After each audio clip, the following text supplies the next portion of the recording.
Good evening. I'm about to post up this video. It's of the deck that I took for a cycle in the forest, and things just went head over heels, shall we put it politely. Didn't work out the way I wanted to. The sound's got a little bit funny background noise on it when you can hear the sound of the bicycle and the little bit of music. I thought I'd do that sort of ambience thing, but I tried my best. My software wasn't great, so I'm going to torture you all with it. Not really, but you know. But there's a part where my phone sits on the handlebars of my bike. I was recording with it, taps off like that, so you've got this rattle. So I apologise in advance. Enjoy the video. It is longer than normal because there are two parts to it. After the bike ride, stay tuned for the card review, the deck review. I'm not mentioning the name. That's a surprise. Take care. Catch you soon.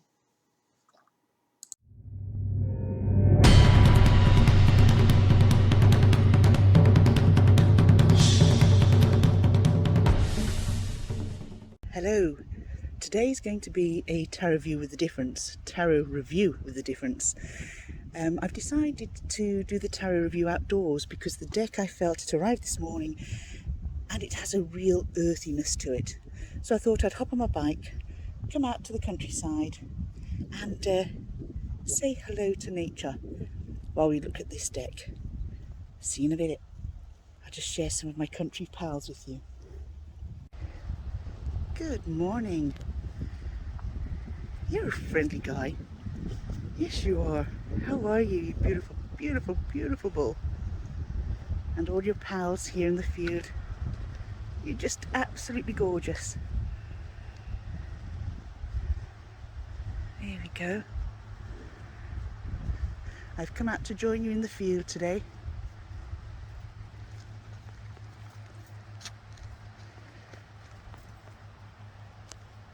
Just excuse the brake cables there. I just thought I'd show you some where we're going.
Well, this is one path I haven't come up before, so it's the first time I've come across this gate. So we're going to take a different route and see where we end up. See you in a bit.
going to take some pushing and pulling of the bicycle to get it through these pillars. There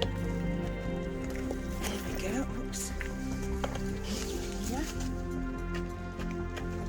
Oops. And here I am.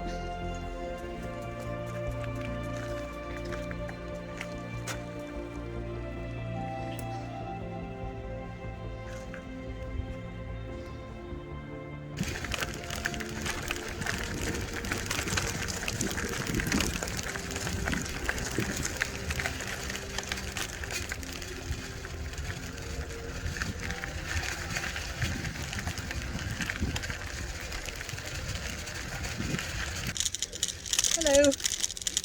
Hi. Hello. Hello, little man. Little girl, sorry.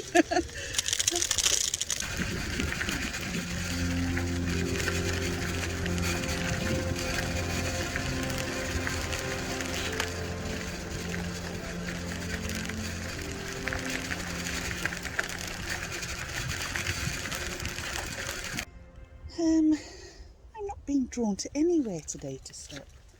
I don't know why. Just pushing the bike up here for a minute.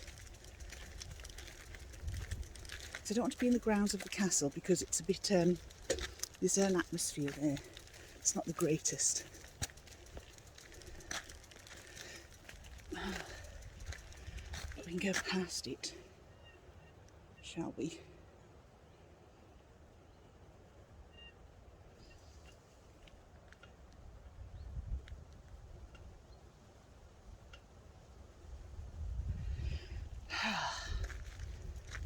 Do you know what? I think we'll stop here.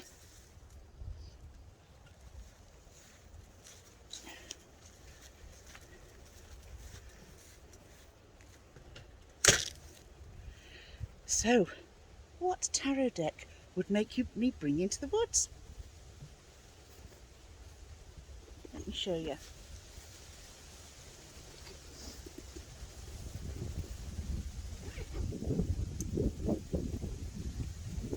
I don't know if I'm going to be able to do this because that wind is really getting up. But I'm going to give you a peek. And you know what? This has had a real earthy sort of vibe thrown at it coming through the woods. And it's the Tarot of the Abyss.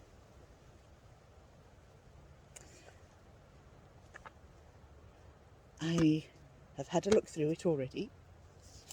And I'm really excited about it. And I thought it would be lovely to do a review of it here in the woodlands. However, it's been very busy. There's been people along the path. I've not really been drawn to anywhere to stop. So what I may do, will I do it here? I don't know if I want to do it here. No, it doesn't feel right. What I'm going to do is take this, give this a nice bath in the woodlands and then take it home and do the review. But thanks for joining me on my bike ride. I'm going to head in that direction now. Or shall I head in that direction? Choices. I'm in a sort of Two of Swords moment. Take care, everyone.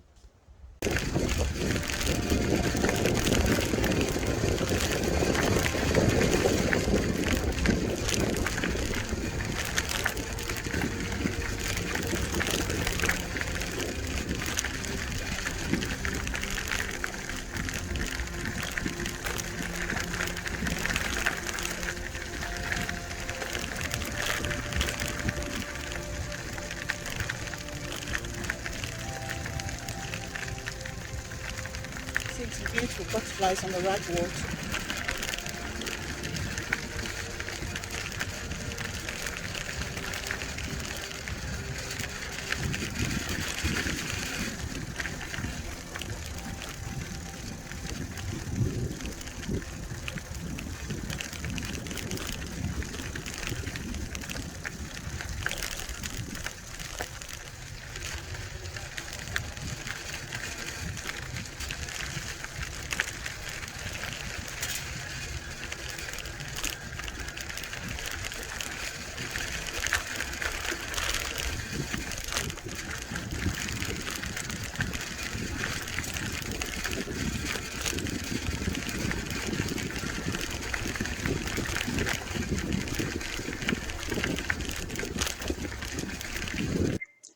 Well, today just did not go as planned, did it?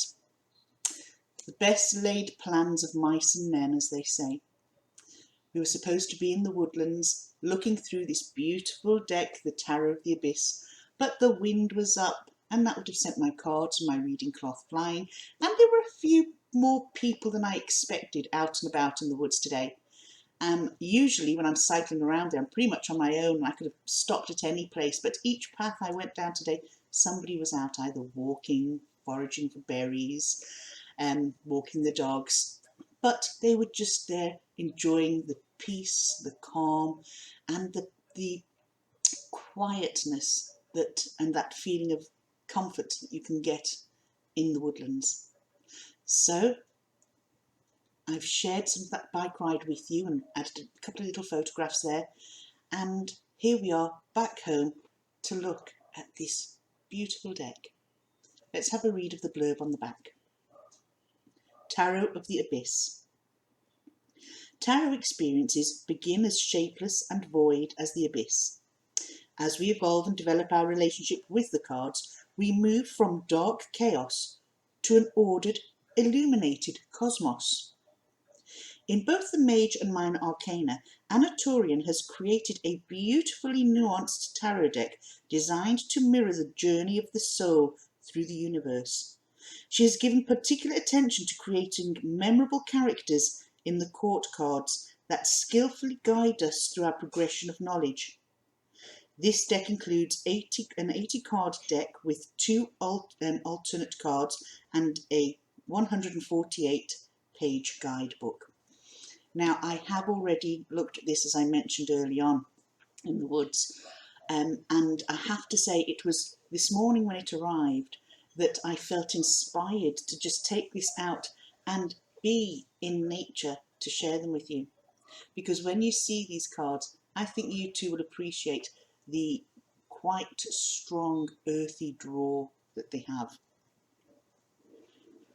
So the deck comes in a two-part box, nice and sturdy, and we have the 148 page guidebook. It's one of those lovely little guidebooks that holds quite a lot of information. Excuse me. There's a nice introduction here that we can read again, and then we go into an explanation of the court cards, and then it tells us about this deck. It also gives us categories to look for within the cards, such as your water signs being Cancer, Scorpio and Pisces, your fire signs being Aries, Leo and Sagittarius, air signs Libra, Aquarius and Gemini, and your earth signs of Capricorn, Taurus and Virgo. And that can make your readings quite a lot deeper when you're bringing in your elements or your astrological signs. Tells you a little bit about the deck, what is different, and then we go into the major arcana. We have no images in the deck. Oh, was there one there? Did I see an image there? Oh no, just a small little image at the end going from majors to minors, and then we have all the minors here. At the end of the book, what I do like, it gives you guidance on reading the cards. It then, we'll have a little read of Anna's guidance of reading the cards, because there are a couple of little things I've spotted in here and I thought, oh, that might be nice to share. So reading the cards, I'm going to walk you through my own process, and based on this you should form your own approach. This is as important as the reading itself, because it sets the stage of what's to come. Just like we all have our own little rituals and routines, you should develop your own when it comes to tarot. This process can take some time, but don't rush it. Let it be as organic as possible. All natural. What is natural to you? I have my little weird and wonderful ways that I go about before I start a reading, and I'm sure many of you out there do too. So Anna states, when I first acquire a deck, I like to take a moment to simply go through each of the individual cards. Definitely, I love doing that. Looking at the images without any consideration of the artist's intention. Perfect. This gives me initial insights that might otherwise get overlooked if I were to instead read the guidebook. Totally agree. Some things will just pop up and grab your attention, and sometimes these little extra elements will stay with you as you study a new deck. So if you are reading these lines and have not yet sat with Tarot of the Abyss, I suggest you take a moment to do so now, and then return to these introductory pages. Now, this is the first I'm reading out of the book. I have looked through the deck, and I have, as many of you will know who have watched other videos, I sort of pick a card and I can sort of and analyse it in my own way. Not sometimes immediately, not always immediately. It always depends on the deck. But there are a couple of things that I'd like to point out in this deck as we go through it. So Anna goes on to state first she likes to create a nice space where she will conduct her reading. That's the same here, what she does, turning off the phone, the TV, removing clutter, etc., etc. And candles, incense, crystals, all the sort of things that I would do myself when I have somebody coming for a reading or when I'm reading for myself. I have two different places, well actually three different places where I read. If I have a querent coming to me for reading, it's usually at my dining room table. I have a nice large circular dining room table. It's all cleared, I have a candle in the centre, I have crystals and I have my reading cloths. If I'm reading for myself, I either read at my bureau over here, where I sit, I have two candles lit, and I just pull a small spread because that desk only allows for a small spread on the bureau. Other than that, I'd be in my reading room upstairs where I have a larger table. I can put out a larger spread and go back to it. I don't have to clear it up because it's not taking, place on the dining room table where people want to eat, etc. I'm able to leave it up there and return to it and pick out more things as I go along. That's really good if you've got that extra space and you can utilise space where you can leave a large spread out, particularly if you're doing a spread for the year, for the beginning of the year. It is great. Since every object can hold energetic imprints, I like to clear my deck. I always cleanse my deck before I read with it. And because they've been handled by many hands, and just as you wash your hands before you sit down for a lovely meal or simply when you enter your home, so should your cards be cleaned of any potential energies that could affect your reading. My preferred method is to pass them through some cleansing incense a couple of times and recite a chant. Now I pass mine through incense, but I don't recite a chant, and I might just adopt this one or find one that I feel that suits me. Let's have a listen and see what this chant is. Cards of light, cards of fire, let your message shine through desire. May your truth be held in sight. May the path be clear and bright. So Anna goes on to give a few more insights into what she does. And then we have spreads. We have the daily draw and we have a nice 6-card spread here. When you're trying to get to the root of a problem, it's a little more complex than a single card draw, but still not too complicated. I especially love to use this spread when I'm having trouble being objective. In this spread, you'll shuffle the cards, state your question, then draw 6 cards, and the reading of the cards in order are 1, 2, 3, 4, 5, 6. What I do know of the problem at hand, what I'm unaware of presently, what do I secretly wish, what will the future bring, what shall be revealed, and will I learn from this? Now that sounds like a lovely spread. And then you have the Abyss spread that holds 13 cards. And there we go, the Abyss, it's in a spiral. That one, I imagine, will be quite intense and deep. And then it tells us a little more about Anna Turian. I have to say I've seen Anna Turian's art before and I have been mightily impressed. Now the cards are like a buff creamy colour with their sort of coffee colour on the back. No, is it coffee colour? It's not, it's black and cream. In this light can be a bit funny. But, this is what I like about this deck. It's only, well, you would consider it a black and white deck. But I'm not usually a fan of black and white decks. All of you who have watched my videos know how much I'm drawn to colour, bright and bold.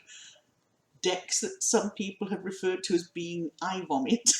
But yeah, it suits me. I love them. However, this deck has a pull about it.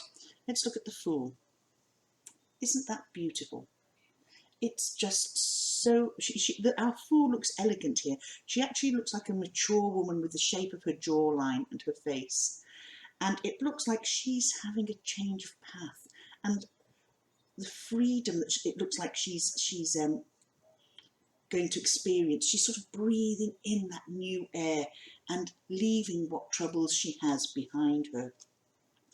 What I also like about this, if we look at our Fool standing on the edge of the cliff, we see grasses growing here.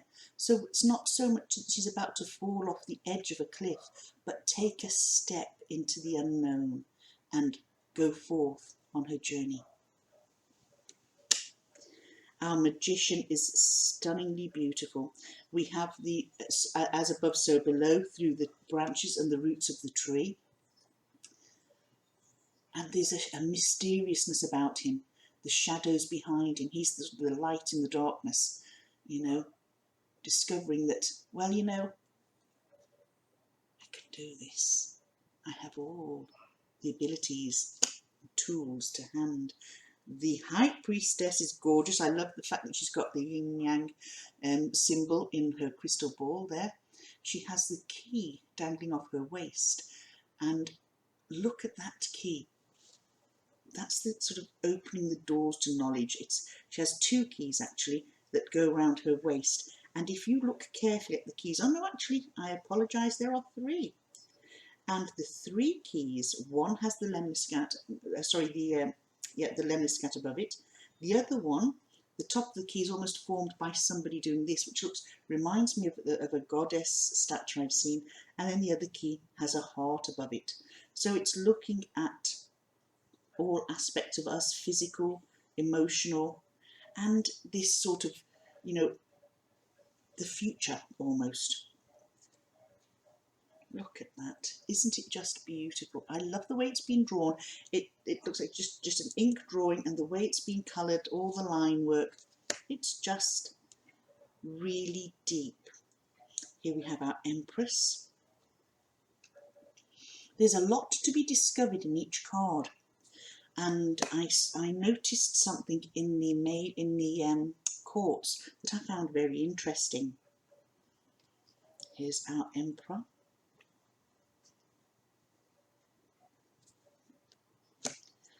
The Wise One. Rather than our Hierophant, we have the Wise One. And I love this because I went for a shamanic healing recently, and I can imagine how those people sitting there around that fire with the Indian, the American Indian, listening to his wise words, but also learning from him, and in a way receiving a healing. And I think that whenever we learn something new, it's like a healing of ignorance, if you know what I mean. We're sort of losing that lack of knowledge and gaining knowledge, filling that void, and I just love that. The Lovers is another beautiful card. The Lovers is a tree where the trunks are intertwined, and it's just so beautiful. It really is an unusual take on the Lovers card, but one where we've got deep roots, where we've got branches, not just the trunks intertwining, but the branches wrapping themselves around each other too. Now you can understand why I wanted to get out into nature today and show this deck. The Chariot is glorious. That reminds me, you've probably seen when I go for strolls down the conservation area with the beautiful ducks, geese and swans, and that reminds me of that area. Strength is beautiful. Look at the facial images of both the lion and the woman, and I don't know about you, but I can see a similarity in them, which is saying that woman has such a great inner strength and can draw on that strength so many times in her life. And the Strength card is a card that I bond with hugely. I find that the cards that I feel I get most from personally would be Strength, the Hermit and the High Priestess. I just find that they all link to different times and aspects of my life, and that one is very powerful. The Hermit here is once again phenomenal. The lines on the face indicate age but wiseness. She's holding a snake, but she's in charge. Here you go.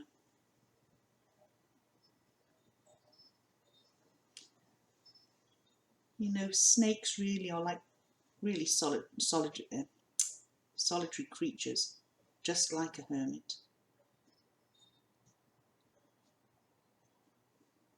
Look at that. Beautiful. The Wheel of Fortune, another amazing card. There's a lot of symbolism of different cultures in this deck. It's just, without the fact it's got no colour and they're sort of like ink drawings, they say so much. Look at our Justice card here and see if you can spot the scales of justice. And if you need help, I'll bring it. Look in the eye of the lady. Can you see the scales in her eye? And do you know she looks so stern, yet she likes balance, she likes fairness, and that's what she seeks. The Hanged one is extremely interesting.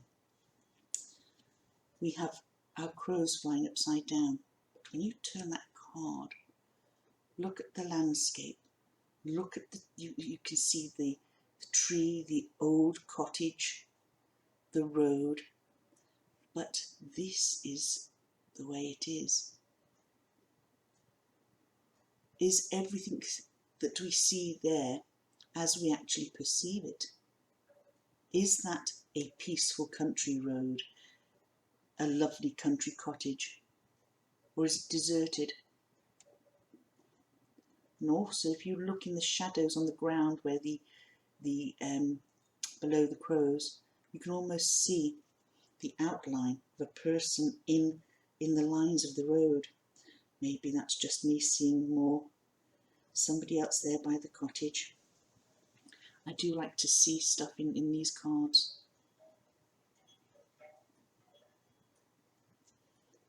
Beautiful. Now the Death card is, along with the Light Seers, I like the Death card in that it is so unique. This one is even more unique. Just bear with me, sorry.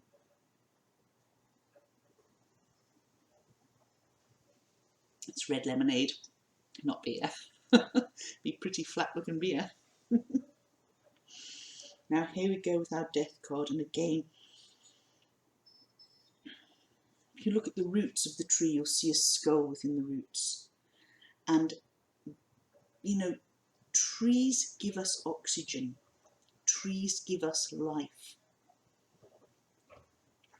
They change with seasons. But unless there's a disaster, they don't die as such. They can live for years and years. And trees, like the mighty oak, for me, symbolise knowledge, gaining knowledge, understanding and growing through change. From little acorns, mighty oaks grow. And it's all about change, moving on, growing and blossoming. And this person that's coming out from this tree saying, come on, come with me. Don't be afraid of change, because change will help you blossom and grow.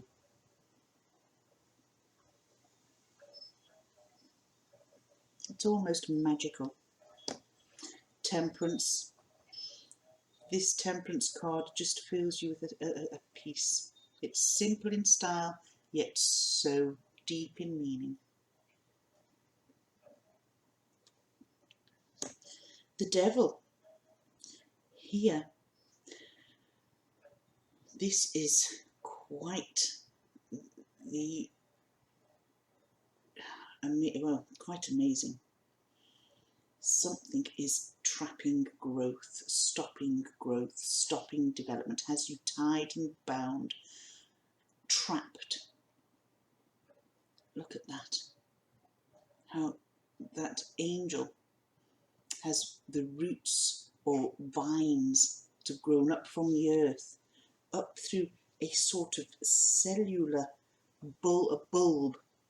You can see roots starting to go down, but then there's that coming up and wrapping itself round and round and round the angel. What does he need to cut free from in order to move on? And then we have our Tower. And this is what happens when we try to reach lofty heights by building our life, our ideas on unstable or shallow ground. It's one thing building a tree house, but doesn't the tree roots need to go deep into the ground and not precariously on a cliff edge? Look at that. Isn't it amazingly clever? So with all these trees and all this feeling of nature around, you can understand why this morning it would have been wonderful had the weather been good enough for us to just lay out a blanket, sit on the ground and look at these, surrounded by the most amazing trees. Our Star card.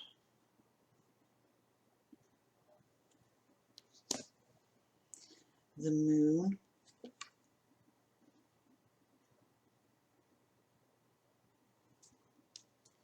The Sun. We then have the Awakening.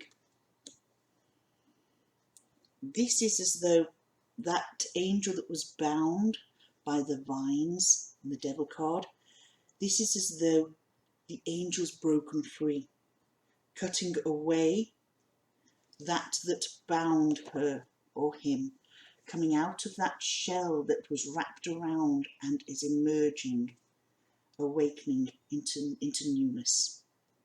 And finally, we have the World. This is beautiful. We have what was originally an Ouroboros wrapped into the lemniscate, and in the bottom we have birth, and in the top part there's an eye, which to me signifies from the start to the end. But we don't stop there, we continue on for eternity. Isn't it so clever? You're almost looking through a window at this one here, or both of them really. Very, very clever. Now we're going on to our minors. I'm just going to take the court cards here. I'm going to look at the court cards with you first before we look at the numbers. And each of the court cards, what I love, now albeit we know that when it's a particular suit, we know it's swords, so they'll all have swords, but all of them have something else, which is quite remarkable. Let's look at our page.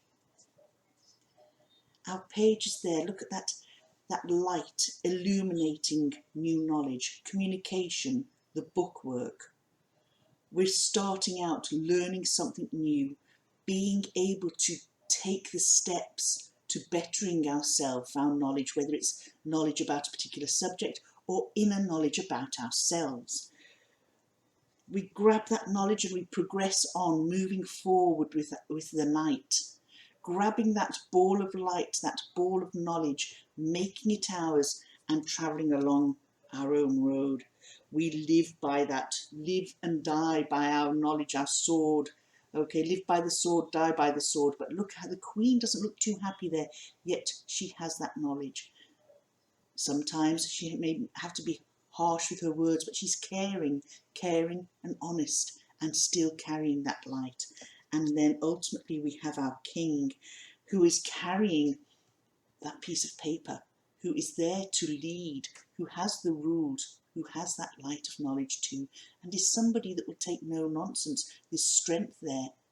Will use that sword to cut out negativity if he has to, but just look at him.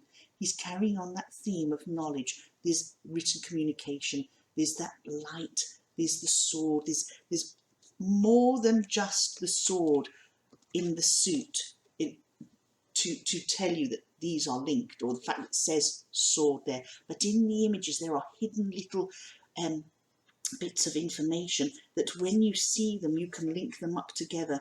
It's just amazing. And if you look at these, all of them behind them have a maze, and learning is a maze. We sort of navigate from this side of the maze and try to get to the center of the maze by following plans, by following ideas, by listening to and understanding knowledge and directions. And if you look here, each one of them have a maze to travel.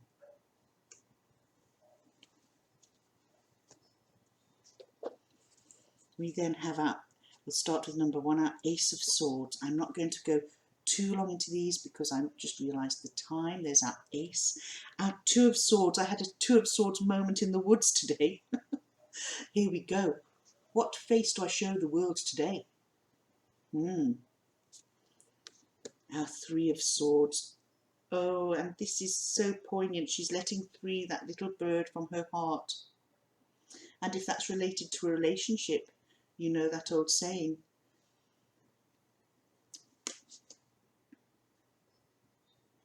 If you love something, set it free. If it comes back to you, it was yours. If it doesn't, it never was.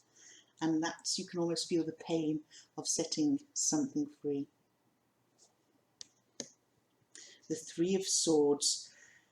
We've got two 3 of Swords. There's this one here with the female, but then we've got the 3 of Swords, where the swords are in a book.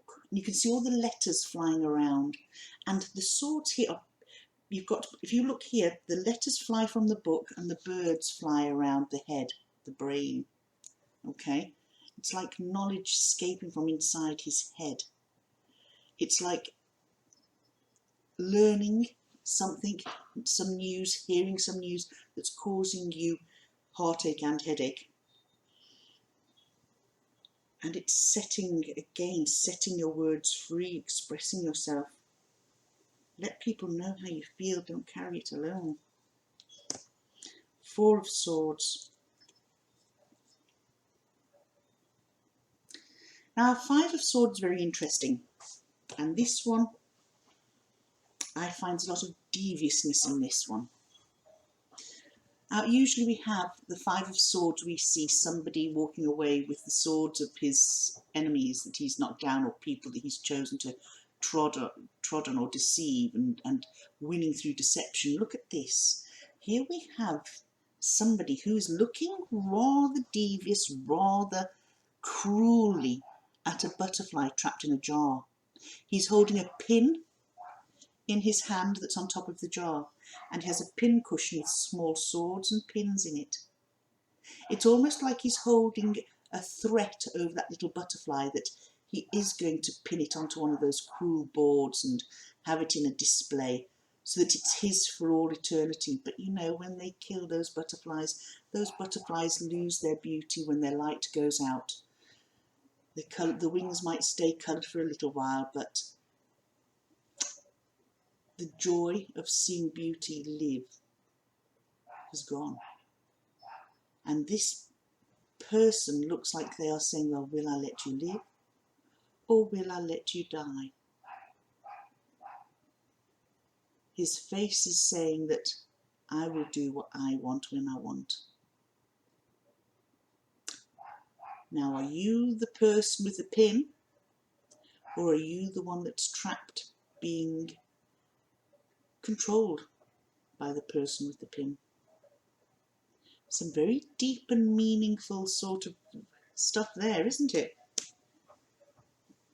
6 of Swords, and the movement, flight, moving on, leaving your cares behind, swiftly moving on. Seven of Swords, and here we have that deviousness again. Something being planned in the dark. Somebody not being honest and open. Our Eight of Swords, once again we have the being bound and blindfolded, but this one's starting to take the blindfold off, and we'll see that those eight swords don't surround her but form a guard of honour. Walk straight down that path. Take off that blindfold, remove those bonds, and walk your path, because the swords are guiding you there.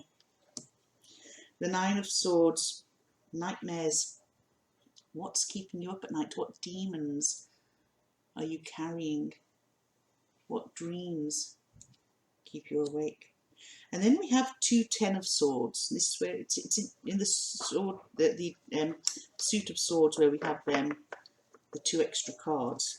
First we have our fairly traditional Ten of Swords, but usually we don't have a second person in the Ten of Swords.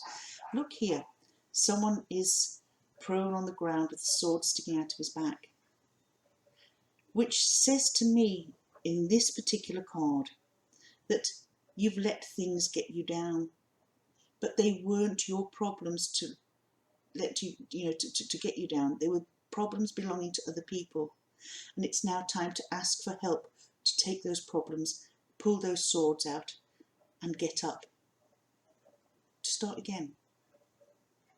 Pick yourself up, dust yourself down, and delegate. Hand back the problems that other people have put on you. And then we have this Ten of Swords. This one's really interesting. Look at that. Look at the beauty in that Ten of Swords. We have a wise old owl and a wise old man. Why do I say he's wise? I love the way he's staring at the owl. I love the way the owl is staring back. And it's as though the owl here has a problem. But our owl indicates wisdom, stealth, strength.